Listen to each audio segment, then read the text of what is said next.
ఓం అస్మద్గురుభ్యో నమః. లక్ష్మీనాథసమారంభం నాభయామునమధ్యమాం అస్మదాచార్యపర్యంతం వందే గురుపరంపరం. వసుదేవసుతం దేవం కంసచానూరమర్దనం దేవకీ పరమానందం కృష్ణం వందే జగద్గురుం. ప్రియ భగవద్బంధులారా, ఈరోజు మన గీతా మహత్యం గురించి అనుసంధానం చేసుకుందాం.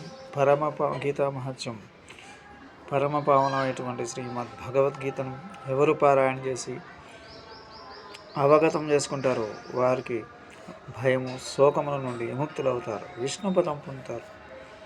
రెండు, గీతను పారాయణ చేయవారికి పూర్వజన్మకృత పాపములన్నీ నశించిపోతాయి.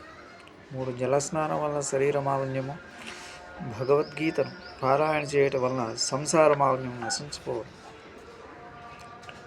నాలుగు, సాక్షాత్ శ్రీకృష్ణ పరమాత్మ చెప్పిన భగవద్గీత గంగోదకంతో సమానం. ఒకసారైనా గీతను పారాయణ చేసిన పునర్జన్మ ఉండదు.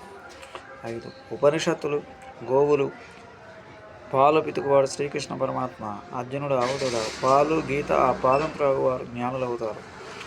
ఆరు, గీత సర్వశాస్త్ర స్వరూపిణి, విష్ణువు సర్వదేవతా స్వరూపుడు, గంగ సర్వతీర్థమై, మనువు సర్వవేద స్వరూపుడు.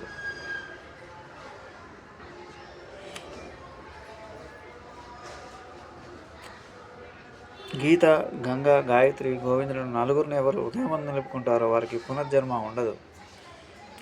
భగవద్గీత ఉపనిషత్సారం. దీన్ని పారాయణ చేయటం వల్ల బ్రహ్మజ్ఞానం కలుగునని స్కాంద పురాణ వచనం. ఈ గీతను శ్రీకృష్ణ పరమాత్మ అర్జునుని ముఖమునందు ప్రవేశపెట్టారు. విష్ణువు యొక్క ఉత్తమమైన గీతాశాస్త్రం చదువువారికి, వినువారికి పుణ్యము అభివృద్ధి చేయను, పాపమును నశించను, శోకమును దుఃఖమును నశింపజేయను, జీవితమందు ధన్యమనర్చును, విష్ణుపదము చేరును, సాక్షాత్ నారాయణ స్వరూపుడే అగును.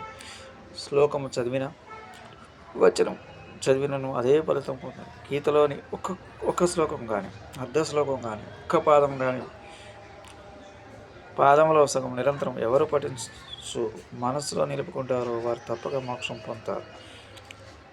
11, కలియుగమున గంగా నది, గీత, సాధుపుంగవుడు, కపిల గోవు, రావి చెట్టు వీటిని సేవించుట, విష్ణుమూర్తిని ఏకాదశి మొదలగు పర్వదినములను పూజించడం వల్ల రైతులై అనంత పుణ్యఫలమును అనుభవించేవారు. గీత నిరంతరం పఠించే వారి పరమును ఇంతని చెప్పలేము, అనంత ఫలములు వసుకును. శ్రీమద్ భగవద్గీత పారాయణ మనసువారు ఆపత్తులను కానీ ఘోరమగు నరకము కానీ ఎన్నటికీ చూడరు. గీతా మహత్యం మహాభారతం, స్కాంద పురాణంలో గొప్పగా వర్ణించి ఉన్నారు. స్వస్తి. జై శ్రీరామ్.